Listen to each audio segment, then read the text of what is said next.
하나님 말씀 함께 공독하겠습니다. 디모데후서 2장 1절 2절 같이 읽습니다. 시작. 내 아들아, 그러므로 너는 그리스도 예수 안에 있는 은혜 가운데서 강하고 또 내가 많은 증인 앞에서 내게 들은 바를 충성된 사람들에게 부탁하라. 그들이 또 다른 사람들을 가르칠 수 있으리라. 아멘. 사랑합니다. 축복합니다. 사랑합니다. 축복합니다. 사랑합니다. 축복합니다.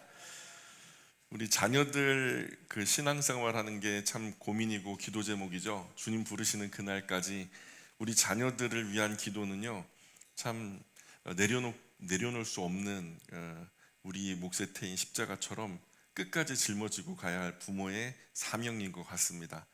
자녀들이 어렸을 때는 예배당 잘 따라와요. 그냥 엄마 아빠 손잡고 가는 게 이게 왜 가는지도 모르고 그냥 분위기도 좋고 사람도 많고 간식도 주고 그러니까 가는데, 이 아이들이 점점 자랍니다. 그러다가 머리가 크고요. 왜 가는 거지? 왜 가는 거지?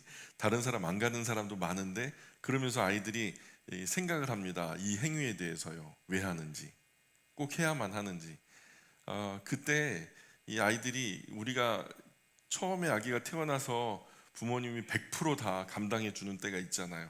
가만히 두면은 아이는 살 수가 없어요. 먹여주고 재워주고 또 기저귀도 갈아주고 모든 것들을 100% 다 부모님이 해주셔야 되는 때가 있는데, 어느 순간 지나면은 아이들이 한 10% 정도 감당하고요.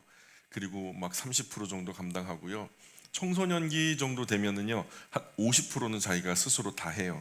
나머지 50%는 부모님이 해주는데, 그 딱 50대 50이 분기점이 이를 때 사춘기가 와요. 그때 이 아이가 자기가 인생을 주도하고 싶어하는 마음이 생기는 것 같아요. 내가 왜 어디서 왔나, 내가 어디로 가는가, 어떤 존재에 대한 자기 인생을 주도하기 위한 주도권을 잡기 위해서. 만약에 그때 신앙생활을 하는 자녀에게 윽박지르면서 야, 쓸데없는 소리 하지 마, 그냥 가, 이거는 그냥 너한테 좋은 거니까 입 다물고 따라와 그렇게 하면 아이는 평생 그렇게 수동적이고 종속적인 신앙생활, 자기가 자기를 주도하지 못하는 모든, 그냥 신앙만이 아니라 모든 부분에서 그렇게 문제가 생길 수밖에 없어요. 정말로 그때 우리가 용기 있게 놔야 되는 때가 있거든요. 너가 한번 너의 배, 인생의 배를 네가 한번 운행해 봐라 하면서, 우리가 자동차 운전을 할 때 처음 운전 배우면 얼마나 무서워요. 옆에서 맨 옆에 있는 사람이 운전해 주던 거 계속 옆에 타고 있었던 때는 행복했죠. 근데 옆에 내 남편이 계속 운전해 주다가 내가 운전대를 잡는 순간, 그때가 오거든요. 운전을 해야 되는 사람이라면. 그러면 내가 운전대를 잡고 운전을 해 나갈 때 그 처음 떨림의 순간이 얼마나 무섭고 떨려요. 근데 그것도 잠깐이고 익숙해지니까 그 편리를 다 누리고 있잖아요. 아이들도 그래요. 이 신앙의 운전대를 부모님이 놓고 그리고 자녀가 직접 잡아야 하는 때가 온다. 그때는요, 방황의 때이기도 해요. 부정하기도 하죠. 나 오늘 교회 안 나가. 그쵸? 그런 때 있어요. 우리 첫째도 그랬고, 둘째도 조금 그런 기미가 보이고 있고, 셋째는 아직 올 것 같기도 하고, 넷째는 모르겠어요. 어쨌든 뭐 그런 때가 온단 말이죠. 놔야 돼요. 부모로서 더 돈독한 신앙 위에서 하나님께 눈물의 기도를 올리면서 이 아이가 바른 선택, 현명한 선택, 지혜로운 선택을 하기를 간절히 바라는 모습으로, 부모님의 신앙이 돈독하게 서 있으면 자녀는 10중 8구 99% 따라옵니다. 부모 신앙으로 따라와요. 왜냐하면 자기가 평생 봐왔던 그 신앙의 뒷모습이 맞는 거였으니까, 옳은 거였으니까 부모님 뒷모습 따라서 순종하며 따라옵니다. 내 하나님, 부모님의 하나님이 내 하나님이요 하면서 따라옵니다. 근데 강요해서 수동적으로 선택한 사람은요, 뒤늦게라도 그게 와요. 반항이 된다는, 부모님 선택 따라서 내가 이렇게 왔는데 잘 된 게 뭐가 있냐, 이런 순간이 나이 들고 오면은 곤란하잖아요. 아이들이 방황할 때가 있어요. 우리가 그랬던 것처럼 그들도 실패할 때가 있고, 다시 고민해 봐야 될 때가 있고, 방황하는 때가 있는데, 우리는 방황했으면서 자녀들은 방황하지 말라. 좋은 거 주려는 마음은 알지만 그 과정이 꼭 필요하다고요. 조던 피터슨이라는 사람이 쓴 책을 보면 그 안에 뭐가 나오냐면, 인생이라는 게요, 기쁨과 즐거움만 사람들이 추리려고 한대요. 그러니까 고통, 쓴 어려움, 인생의 쓴맛 이런 것들은 다 빼려고 한다는 거예요. 그래서 그렇게 선택하고 사는 사람들이 병적으로 망가져 버리는 경우가 많다는 거예요. 그러나 인생이요, 하나의 항아리처럼 그 안에 어려움도 있고 기쁨도 있고 즐거움도 있고 슬픔도 있다는 거예요. 그것을 인정하자는 거예요. 그게 인생이라는 거예요. 잠언의 말씀에서도 그러잖아요. 그런 즐거움의 때와 슬픔의 때를 교차하게 하심으로 우리가 즐거움 때는 하나님 찬송하고 슬픔의 때는 하나님께 기도하고 이런 교차하는 시간들을 주셨다는 거죠. 우리 자녀들이 우리가 말하는 대로만 살면 얼마나 좋겠습니까? 그러나 개별적인 인격체예요. 이들도 자기의 인생을 살아야 된단 말이죠. 우리가 주님 품에 안길 때라도 이 아이들은 계속 살아가야 할 책임과 의무가 있으니까 그들에게 그런 기회를 정말 주는 그런 현명하고 지혜로운 부모 우리가 되었으면 좋겠어요. 오늘요, 바울은 곧 죽습니다. 하나님께서 예고해 주셨어요. 곧 순교할 날이 가까운다는 걸 알아요. 그래서요, 이 유언과도 같은 말씀을 디모데 후서에서 이제 수개월밖에 안 남은 이 순교의 자리에 자기가 나아가면서 그 마지막을 직감하면서 믿음의 아들 디모데에게 유언과도 같은 말씀을 하는 이야기가 우리 이제 나오는데, 지난 시간에 우리 1장을 나눴고 오늘은 2장입니다. 자, 그런데 그 믿음의 아들에게 뭐라고 대본에 말하냐면 좀 강해져라. 따라해 볼까요? 강해져라. 우리 자녀들 강했으면 좋겠죠. 거친 세상 속에서 비실비실하고서 이것으로 상처받았어요, 저것으로 상처받았어요 하면서 일어나지도 못하고 절망하고 주저앉아 있으면 얼마나 부모로서 답답해요. 그쵸? 뭔가까지 그냥 인생의 방해거리에 핑계만 대고 아무것도 하지 않으려고 하는 그런 유약한 자녀들, 그런 자녀들이 되었으면 좋겠어요? 아니면 좀 강했으면 좋겠어요? 거친 파도를 그냥 막 가르면서 말이에요, 폭풍 속에서도 든든한, 아주 그냥 믿음의 거목, 아주 그냥 큰 튼튼한 배처럼 그렇게 멋지게 항해하면서 나갔으면 좋겠잖아요. 바울도 그런 거예요. 내가 죽으면 디모데의 유약한 성격이 어쩔까 해서 강해져야 된다고. 너 좀 강해져라. 너무 위축되고 주춤거리고 나약하면 안 된다는 거죠. 우리 구주 예수님께서 우리에게 주신 은혜가 크고 놀랍죠. 이거 우리가 정말 구주 예수님의 복음 안에서 우리는 세상 그 누구의 눈치도 볼 이유가 없어요. 이 복음 안에서 우리는 100% 자유합니다. 우리가 세상에 호령하면서 큰 소리 치면서 살 이유가 있어요. 왜냐하면 주님의 복음이 그렇게 크고 위대한 거예요. 하나님 사랑하고 죄만 아닌 이상 하고 싶은 걸 다 하고 살아도 돼요. 왜냐하면 하나님의 사랑의 법은요, 세상법 위에 있거든요. 그러니까 세상법대로 사는 게 아니라 하나님의 사랑의 법대로 살아도 세상법 하나도 위배하지 않고 살 수 있어요. 왜냐하면 그 하나님의 법은 양심까지도 통제하고 계시니까. 하나님 깊이 사랑하고 죄만 아닌 이상 마음대로 사셔도 되는 거예요. 디모데가 거친 사역 현장에서 자꾸 소심해지고 위축되고 두려워지고 연약한 모습으로 주눅들고 그러니까 바울은 믿음의 아들 디모데에게 좀 강해져라 부탁해요. 여기서 충성된 사람들이라고 보이시죠? 거기다 한 밑줄 그어볼까요? 충성된 사람들, 피스토이스 안드로포이스라고 하는 단어인데 이 말이요, 신자라는 말로 나중에 번역이 돼요. 신자는요, 우리 한문으로 하면 믿을 신자, 그 놈자자 하니까 믿는 사람이라고 번역이 되는데, 사실요 우리가 한문으로 번역하면 믿는 사람이 맞지만 원문 성경에서는요 이게 충성된 사람이라는 뜻이에요. 믿는 사람이 아니라, 번역하자면 믿는 사람이 아니라 믿음의 사람이 아니라 충성된 사람. 그래서 사실 충성된 사람이라고 번역하는 것이 성경적으로 훨씬 더 정확한 의미다. 믿는 사람이 아니라 충성된 사람, 신실한 사람, 성경이 말하는 그리스도인의 본래 의미다. 그리고 그 다음 구절을 보니까 네가 많은 증인 앞에서 내게 들은 바를 충성된 사람들에게 부탁하라. 그들이 또 다른 사람들을 가르칠 수 있으리라. 그래서 구원과 생명의 복음을 계속 가르치라는 거예요. 그래서 교육의 계속성, 교육의 연속성을 말하는 거죠. 이것은 주님 부르시는 그날까지, 세상 교육은 끝날 때가 있을지 몰라요. 중학교, 고등학교 졸업하고 대학교 전공하면은 직업 전선으로 나가면요 더 이상 그런 배움은 필요가 없죠. 현장에서의 업무 속에서 간혹 우리가 매뉴얼을 업데이트할 때가 있지만, 그러나 더 이상 본격적인 배움은 사실 의미가 없어요. 그러나 하나님의 말씀은요, 주님 부르시는 그날까지, 내일 우리가 관뚜껑 덮는 순간이 올지라도 오늘까지 성경을 읽으면서 주님 말씀 배우는 것이 중요해요. 왜냐하면 이것이 이 땅 위에서의 말씀만이 아니라 내세에서에도 그 영향력을 끼치는 굉장히 중요한 말씀이니까요. 그러니까 부르시는 그날까지 성경 계속 가르치고 계속 배워라. 우리의 가장 중요한 사명이죠. 그리스도인은요, 배우죠. 그리스도인은 배우는 사람들이다. 근데 우리의 배움은 두 가지를 전제해요. 두 가지. 첫 번째, 우리 말씀에 보니까 첫 번째는 내가 그 말씀대로 실천하기 위해서 배우는 거예요. 따라 볼까요? 실천하기 위해서 배운다. 두 번째는 뭐라 그래요? 가르치기 위해서 배운다는 거예요. 우리의 배움은 두 가지 전제. 하나는 내가 실천하기 위해서, 또 하나는 내가 가르치기 위해서. 우리가 지금 배우는 입장에 있다 하더라도 가르치지 않는 분들이 있을 수 있어요. 그러나 결국 가르침으로 나아가야 됩니다.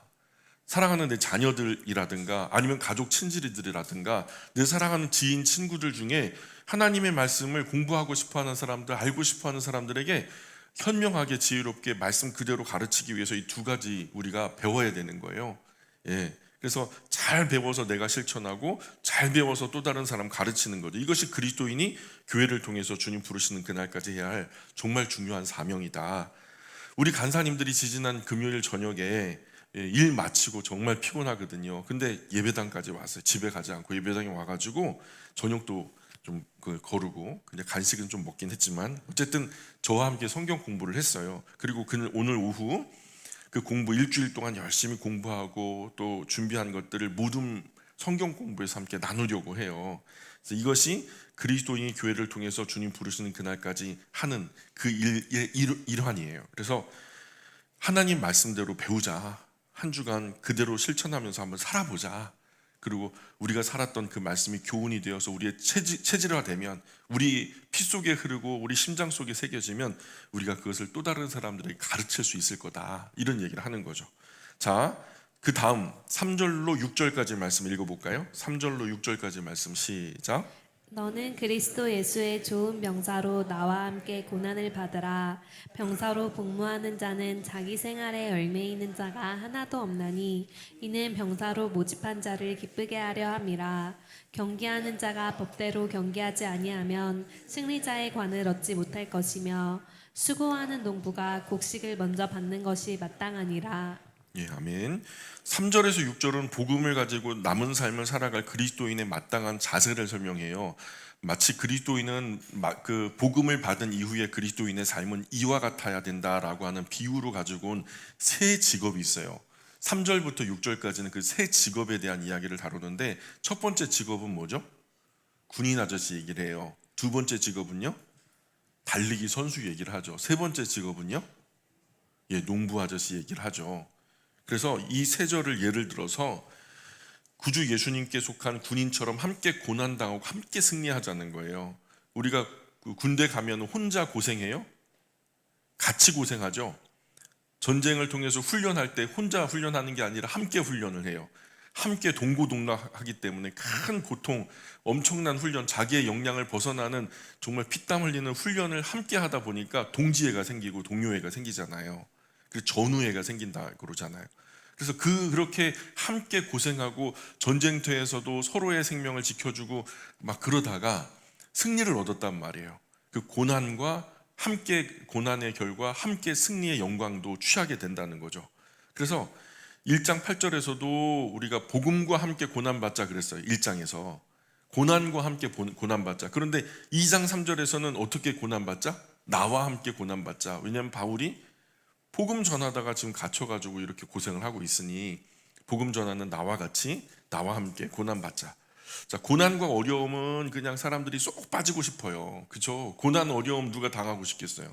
힘든 거 어려운 거 다 빼고 싶죠. 내 인생에서 지우고 싶죠. 그런데 승리의 영광만 참여하려고 하는 그런 마음이 있어요. 이 도둑놈 심보죠. 그죠? 열심히 공부는 안 하고 싶은데 좋은 대학은 가고 싶어. 그게 도둑놈 심보 아니에요? 그죠? 일은 안 하고 싶은데 돈은 많이 벌고 싶어. 이 도둑놈 심보죠. 그렇죠?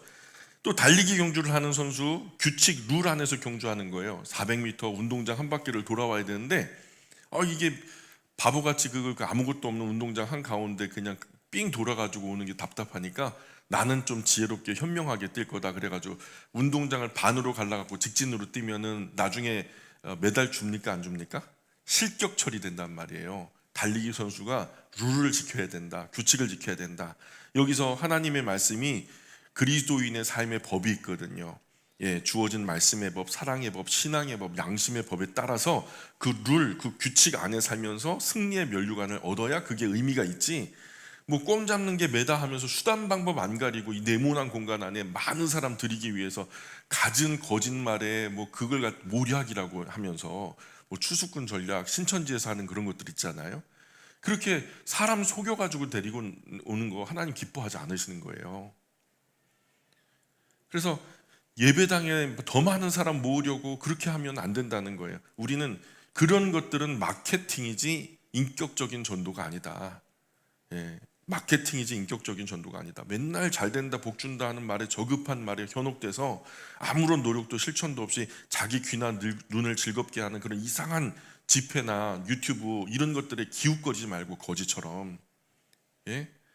우리가 취하려고 하는 것은 세상이 우러르는 성공이 아니죠. 한 영혼을 취하려고 하는 거잖아요.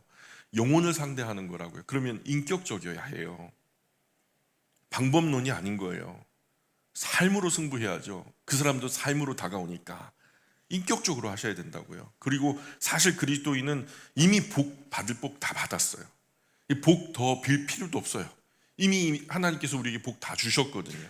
그 큰 하나님의 은혜에 우리가 남은 삶 동안에 조금이라도 보답할 마음으로, 사랑에 빚진 심정으로 우리가 그렇게 살아가는 사람들이 그리스도인 아니겠어요? 그래서 복음과 함께 고난받고 동료 그리스도인들과 함께 고생도 하고 그래야 훗날 영광에도 동참할 면목이 있는 거 아니겠어요? 지금 제가 행위구원 말하는 거 아니죠. 행위구원 말하는 게 아니에요. 최소한 구주 예수님의 큰 사랑과 희생에 앞서 우리가 염치는 있어야 된다.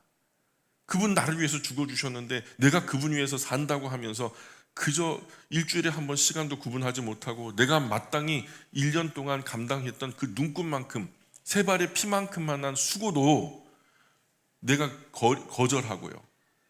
그저 피곤하다, 부담된다, 지친다 하는 그런 명목으로 자꾸만 내 자리를 벗어나면 그게 무슨 신입니까?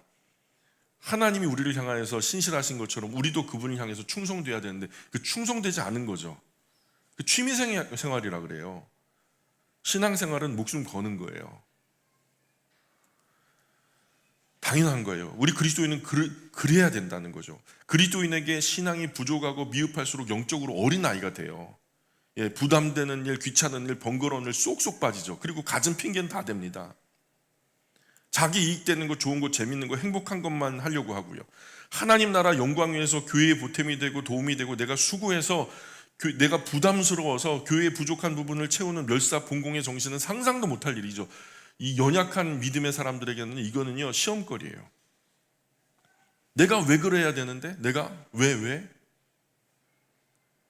구주와 함께 나 죽었으니, 그쵸? 구주와 함께 죽는 게 먼저죠.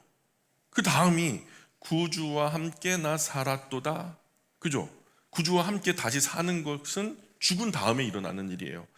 구주와 함께 죽는 것이 안 되니까 어떻게 구주와 함께 사는 것이 어떻게 되겠냐고요. 죽지도 않았는데 어떻게 다시 살아요? 죽지도 않고 살려면 설 죽은 거죠.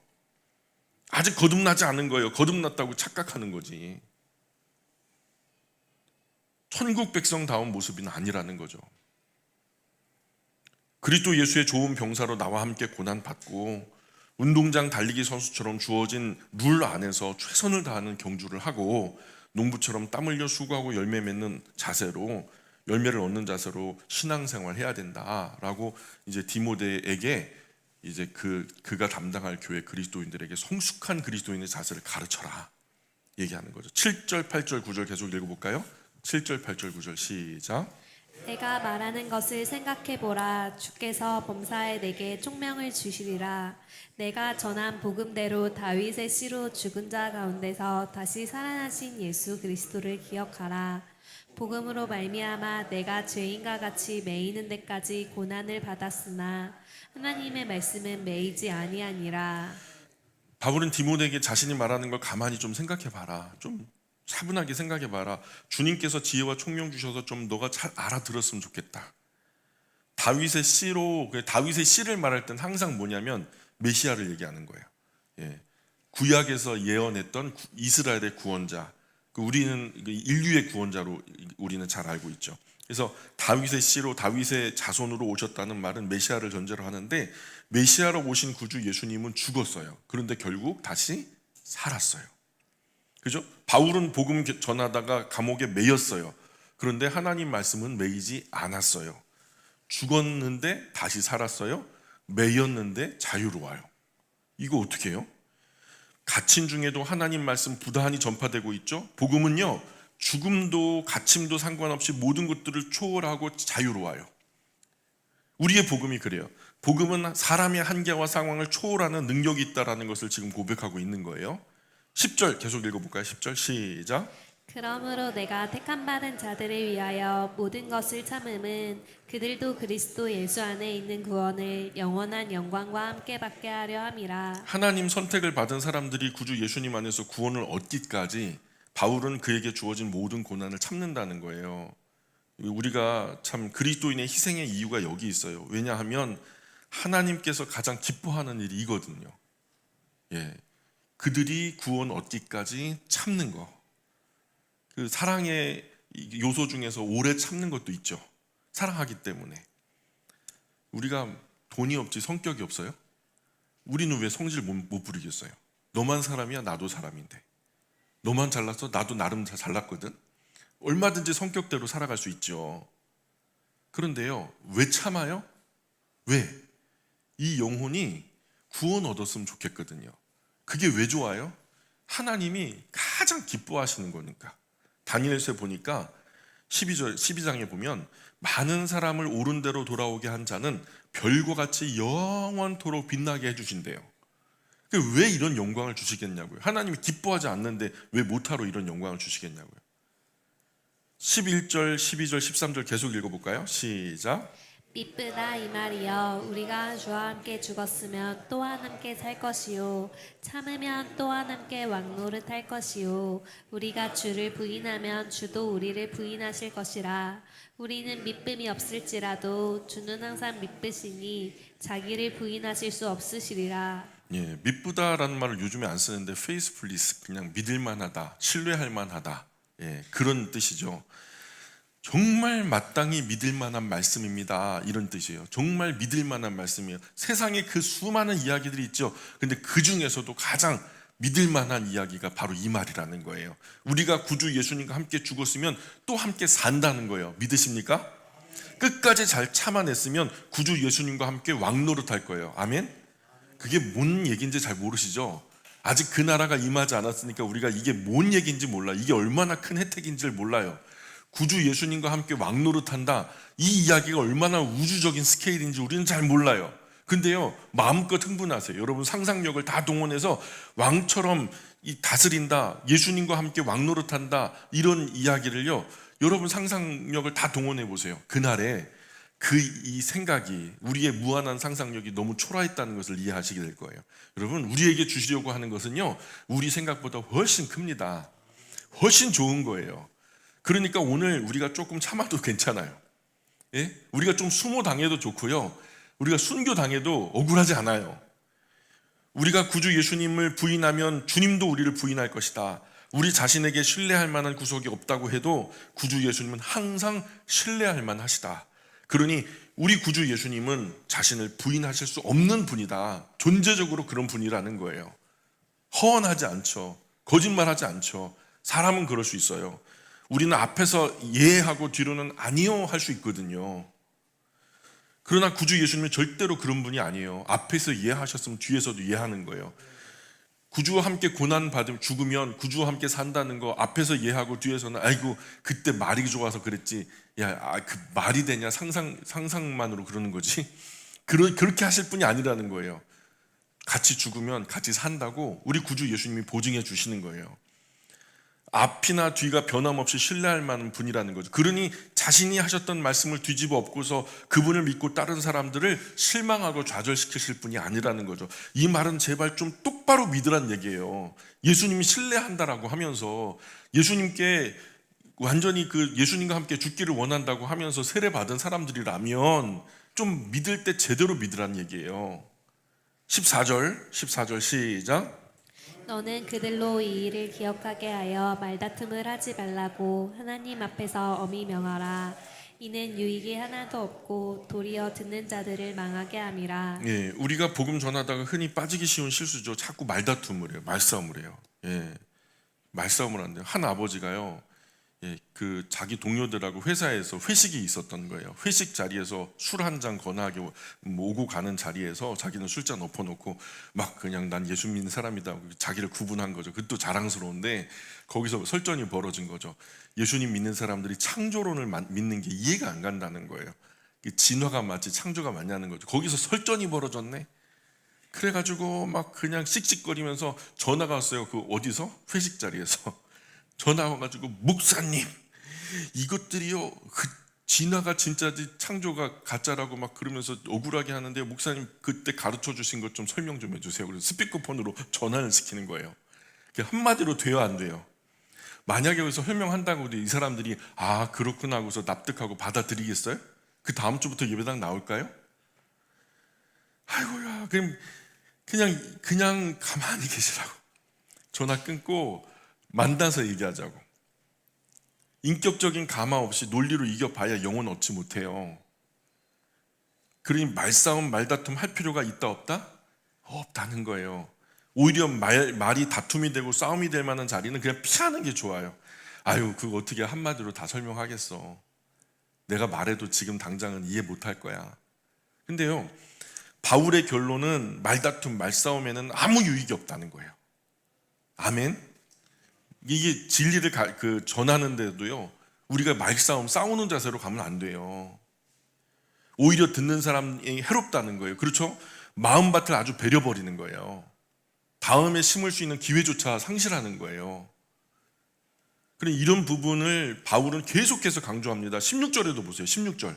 그럼 2장 16절 보세요. 읽어보세요. 시작. 망령되고 헛된 말을 버리라. 그들은 경전하지 아니함에 점점 나아가니. 23절도 보세요. 23절도 시작. 어리석고 무식한 변론을 버리라. 이에서 다툼이 나는 줄 알미라. 다 말에 관한 얘기예요. 말다툼은 유익이 없어요. 어리석은 거래요. 싸워도 이긴 게 아니죠. 싸우는 것 자체가 진 거예요. 그리스도인은 싸운 것 자체가 진 거예요. 듣는 사람 해롭게 한다는 거예요. 마음밭을 완전히 망쳐버리죠. 그럴 바에는 차라리 다음 기회로 미루라는 거예요. 그리고 어떻게 그 짧은 말로 다 설명할 수 있겠어요? 그렇게 설명하고 넘어가고 자리를 피하라는 거예요. 정말로 듣고 싶으면 날 잡고 한번 우리 차 마시면서 진지하게 제가 믿는 것에 대해서 설명할 수 있는 기회를 주시겠습니까? 이게 인격적인 거죠. 성경 배우려면 지금까지 세상이 그렇다고 가르쳐주는 편견 다 내려놓고 세상에서 갖게 된 상식 경험 다 내려놓고 성경 안에서 제대로 대화를 해야 되잖아요. 그러려면 시간도 좀 필요하거든요.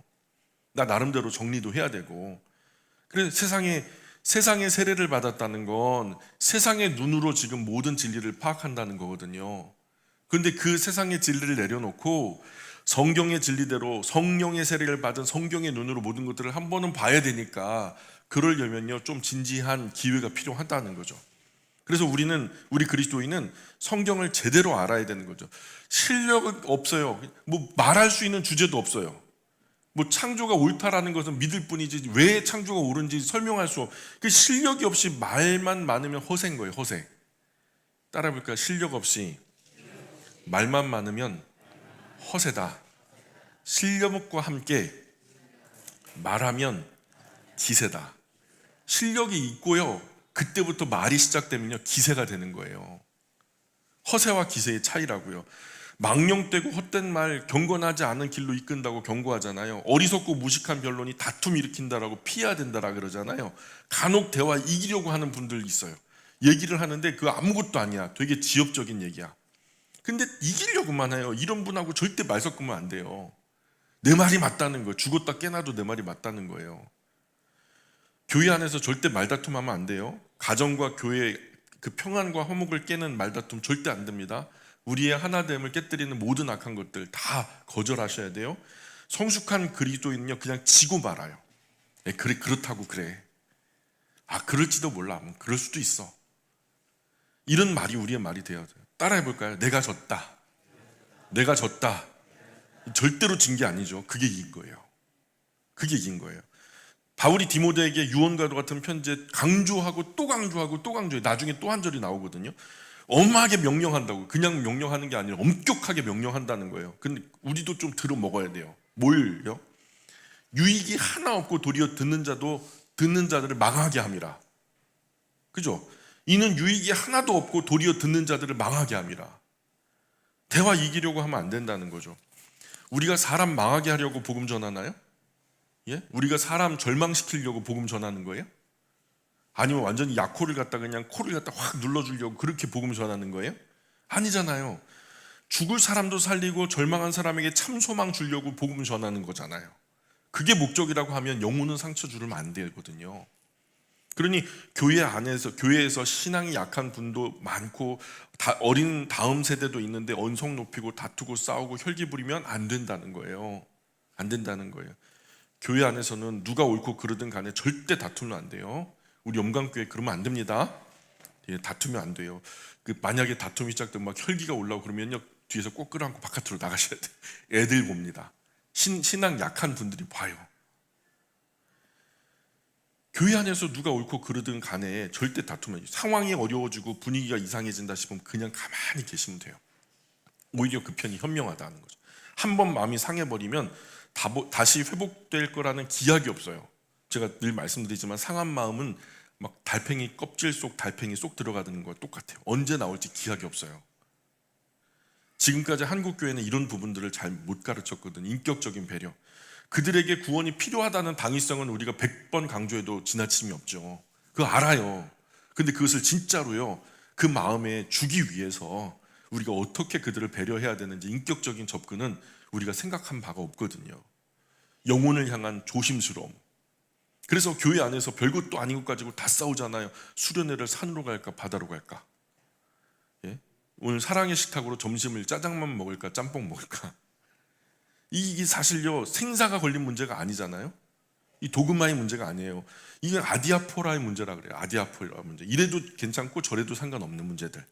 생명과 진리에 관한 문제가 아니면 웬만하면 그냥 넘어가자는 거예요. 그렇다 그래요. 뭐 특이하게 오늘 짜장면도 한번 먹어보죠. 뭐 나 맨날 짬뽕 먹는데 뭐 그냥 그렇다고 하면 짜장면도 한번 먹어보죠. 뭐 제 말이 아니에요. 다음 구절 보세요. 다음 구절 15절 16절 한번 읽어볼까요? 15절 16절 시작. 너는 진리의 말씀을 옳게 분별하며 부끄러울 것이 없는 일꾼으로 인정된 자로 하나님 앞에 드리기를 힘쓰라. 망령되고 헛된 말을 버리라. 그들은 경건하지 아니함에 점점 나아가나니. 예, 망령되고 헛된 말 그런 거 쓸데없이 무식한 변론 이런 거 쓸데없이 그런 거 하지 말고 오직 진리 말씀만 옳게 분별하라는 거예요.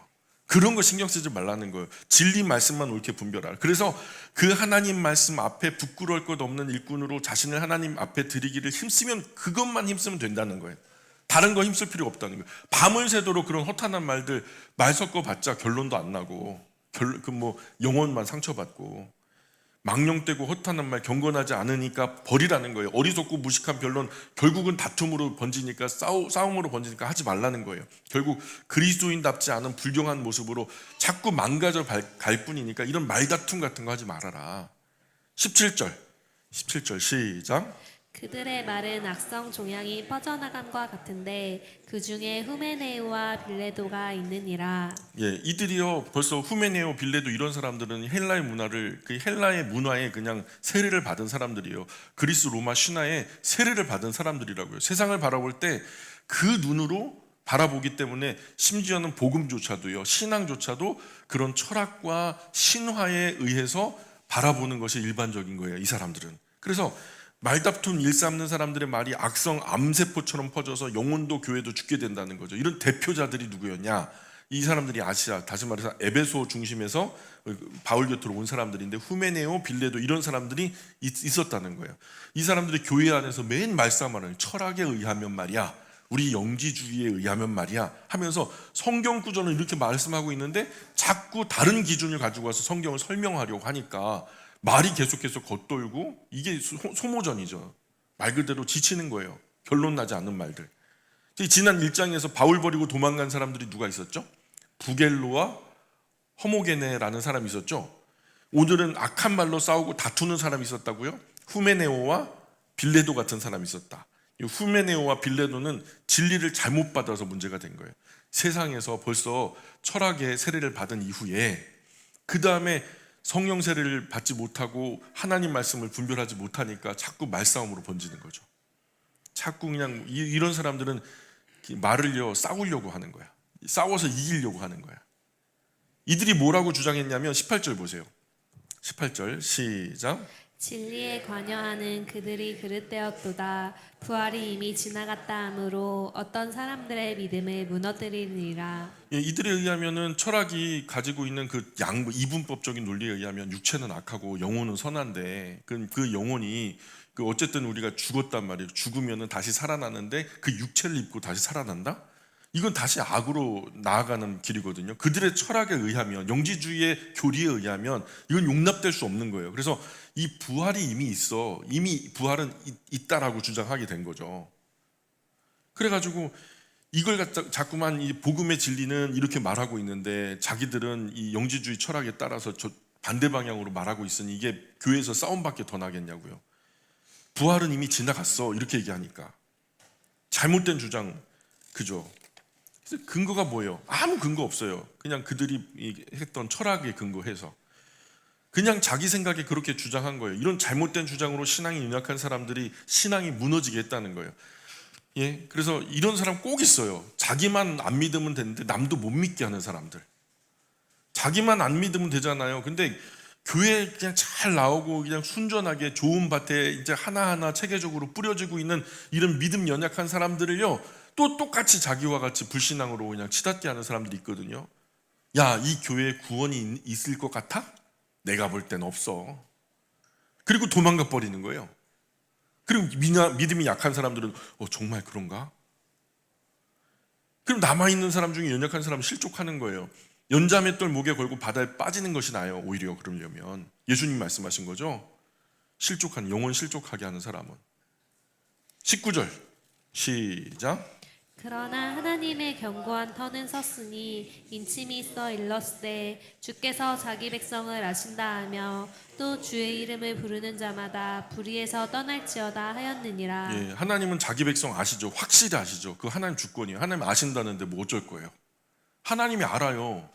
내가 이해되지 않아도요. 하나님이 아신다고 아시는 거지 뭐. 나보다 나를 더 잘하시는 분이 누구예요? 하나님이죠. 머리털까지 세신다 됐다잖아요. 쉽게 말해서 하나님의 주권이란 말은 좀 어려운 신학적인 용어고요. 쉬운 말로 번역하자면 하나님 마음이다. 엿장수 가위를 몇 번이나 칠까요? 엿장수 마음이다. 그게 엿장수의 주권이에요. 하나님이요. 우리를 아신다는데 그리고 누가 구원받을까 누가 구원받지 못할까 이거 누구 마음이에요? 하나님 주권. 하나님의 주권 영역이다. 하나님 마음이라는 거죠. 그래서 구주 예수님 이름 부르는 사람은 또 각종 잘못에서 떠나야 된다. 똑같이 말하는 거죠. 각종 술, 마약, 도박, 성중독에 작은 이익에 눈멀어 도둑질하고 거짓말하고 앉아있으면 그러면 그리스도인이라는 이름 안 되는 거죠. 그러면 안 된다는 거예요. 그런 사람은 예수님을 구주라 부를 자격이 없다는 거예요. 예, 그래서 하나님 백성도 아니고요. 거두절미하고 잘못된 곳에서 벗어나야 된다. 떠나야 된다. 그리고 성도는 응당 거룩함으로 옷 입어야 된다. 이것을 말하고 있어요. 그래서 부겔로나 허모게네나 후메네오나 빌레도나 나중에 나오지만 구리가공 기술자 알렉산더 이런 사람들요. 아주 그냥 고약한 사람들이 에베소에 있었어. 이 사람들은요. 그리스도인이라고 자칭하지만 그러나 그런 삶의 열매는 없었던 사람들. 그래서 그 외에 수다한 사람이 바울이 마메틴 감옥에 갇히니까 배신하고 떠나가 버리고 또 교회 안에서 엉뚱한 얘기하고 다툼을 자꾸만 조장하고 20절 21절 읽어볼게요. 시작. 큰 집에는 큰 그릇과 은 그릇뿐 아니라 나무 그릇과 질그릇도 있어 귀하게 쓰는 것도 있고 천하게 쓰는 것도 있나니 그러므로 누구든지 이런 것에서 자기를 깨끗하게 하면 귀 쓰는 그릇이 되어 거룩하고 주인의 쓰심에 합당하며 모든 선한 일에 준비함이 되리라. 예, 재료가 문제가 아니죠. 뭐 재료가 비싸냐 싸구려냐 이게 그 문제가 아니에요. 주인이 쓰는 그릇은 어떤 그릇이다? 깨끗한 그릇이다. 깨끗하냐 더럽냐 이것만 판단하신다는 거예요. 우리가 일생 살면서 부자로 살았나 가난하게 살았나 이게 중요한 게 아니라 어떤 재질을 어떤 명품 옷을 두르고 있느냐 그게 문제가 아니라 우리가 깨끗하냐 우리의 양심이 구주 예수님의 세례를 받아서 그 이후로 우리를 깨끗하게 성도로서 흰 세마포 옷과 같은 성도들의 깨끗한 행실로서 우리를 얼마나 깨끗하게 잘 준비하고 있냐. 그래서 주인 되신 하나님께서 그러면 사용하신단 말이죠. 그러니 우리 그리스도인은 깨끗하게 준비되어 있어야 된다는 거죠. 주인께서 사용하실 수 있도록 언제든지. 그래서 그러므로 누구든지 이런 것에 자신을 깨끗하게 준비하면 주인께서 귀하게 쓰실 만한 그릇이 된다는 거예요. 그래서 주인께서 때가 되면 망설임 없이 적절하게 합당하게 쓰신다는 거죠. 그때 깨끗하게 준비된 그릇을 먼저 사용하실 거라 이렇게 얘기하는 거예요. 그런 일환으로 22절에 보니까 22절 시작. 또한 너는 청년의 정욕을 피하고 주를 깨끗한 마음으로 부르는 자들과 함께 의와 믿음과 사랑과 화평을 따르라. 예, 청년의 정욕을 피하라. 그러나 성경은 불같은 정욕을 참고 견디라고만 말하지 않아요. 예, 그거 본성의 영역인데요. 이건 싸워서 이길 만한 사람 세상에 아무도 없어요. 100% 다칩니다. 본성과 싸우는 사람 다 져요. 정욕으로 견디지 못할 만큼 힘들 것 같으면 빨리 사랑하는 사람 만나서 결혼하라는 거예요. 결혼하면 괜찮아요. 결혼한 부부 성생활에 죄라 말하는 사람 어디 있어요? 죄책감도 없어요. 사람들 이상하게 여기지도 않아요. 당연하니까. 한 집에서 그 부부가 한 집에서 아침에 나와요. 그럼 사람들이 막 놀려요? 얼레리 꼴레리 저 두 사람 한 집에서 나왔대요 하고 놀려요? 그럴 이유가 없어요. 감출 필요도 없고요. 하나님은 사람이 죄의 그늘에 살지 말고 햇빛 아래 살 방법을 다 만들어 놓으시고 행복으로 초대하고 계시다고요. 그 본성의 영역을 해소할 수 있는 길을 열어 놓으셨어요. 계속 그늘에서만 그렇게 막 죄책감에 시달리면서 어려워하지 말고, 그래서 깨끗한 마음으로 부르는 자들과 함께 의와 믿음과 사랑과 평화를 따르라.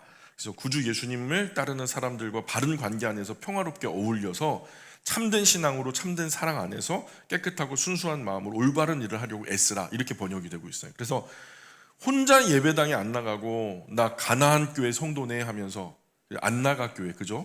나는 예배당 안 나가고 집에서만 신앙생활 하는데 나도 성도래요. 글쎄, 교회 다니지 않는 가나안 교회 성도는 성경적으로 안 되는 거예요, 사실은. 왜냐하면 기본적으로 교회라고 하는 말이 에클레시아라는 말이요, 따로 불려져서 모아진 사람들을 말하는 거예요. 세상으로부터 부름받아 따로 모아진 사람들, 그 거룩한 무리, 성도. 이 성도라는 말이요, 헬라어로 에클레시아스테스고, 그것을 우리가 에클레시아 교회라고 부르게 된 거예요. 건물이 아니라 사람들의 모임 자체가 교회라는 거예요. 근데 그게 온라인 모임이 아니란 말이에요. 예. 교회 다니지 않는 가나안 교회 성도는 성경적으로는 원리적으로 안 맞아요. 함께 구주 예수님 따르는 다른 사람과 어울릴 수가 없잖아요. 그래서 공동체의 기본은 교제인데 온라인 교제가 아니라는 거예요. 삶의 교제지. 한 할아버지가요, 명절이 돼가지고 우리 자손들을 기다리는데 오후가 늦게 될 때까지 안 오는 거예요. 글쎄, 막 기다리고 명절 음식도 해놓고 기다리고 있는데 안 오잖아요. 그런데 오후 늦게다 그냥 전화가 딱 왔네. 페이스타임으로 왔네. 그러더니 차도 밀리고 어쩌고 저쩌고 막 별의별 핑계를 대면서 얘들아 할아버지다 하면서 세배하라는 거예요. 스마트폰으로 세배를 이렇게 넙죽 하잖아요. 새해 복 많이 받으세요. 그래 저 세뱃돈은 온라인으로 보내주세요. 계좌로 보내주세요. 그러는 거예요. 그랬더니 할아버지 그럴 것도 없다. 가만히 있어. 그래서 주머니에서 준비한 세뱃돈을 꺼내가지고 보여주는 거예요. 자, 봤지? 됐다. 그럼 된 거죠. 온라인 교제예요. 그게 온라인 교제라고요. 오늘 오후에도 영광 성경 강좌 시간에 모둠 성경 공부할 건데요, 실제로 사람과 사람이 함께 말씀도 나누고 삶도 나누는 정말 귀하고 복된 시간 되었으면 좋겠어요. 그리고 이제 우리 교회는 뭐 교제가 없네, 뭐가 없네, 이런 말 제발 좀 하지 마세요. 그거 좀 민망하지 않아요? 예? 인격적인 교제는 누가 만들어주는 게 아니에요. 성경은 전혀 그렇게 말하지 않아요. 인격을 가진 분들이 자발적으로 선한 교제를 이루어 가는 거예요. 그거 목회자가 하라 한다고 할 거고 하지 말라 그런다고 안 할 거예요? 그 자기가 만드는 거예요. 그거 세상 어딜 가도 다 그렇게. 교제권은요, 자유로운 100% 자유의지를 가지고 서로 인격적인 교제를 이루어 가는 거예요. 교회가 주도해서 프로그램 한번 만들어 가지고 그걸 갖다가 인격적인 교제를 갖다 주도한다, 반드시 탈이납니다. 반드시요. 소외되는 사람 반드시 나와요. 좋은 교제가 있는 교회를 만들고 싶으면 오늘 좋은 교제 하시면 되는 거예요. 예. 목사가 반대합니까? 하나님이 막아섭니까?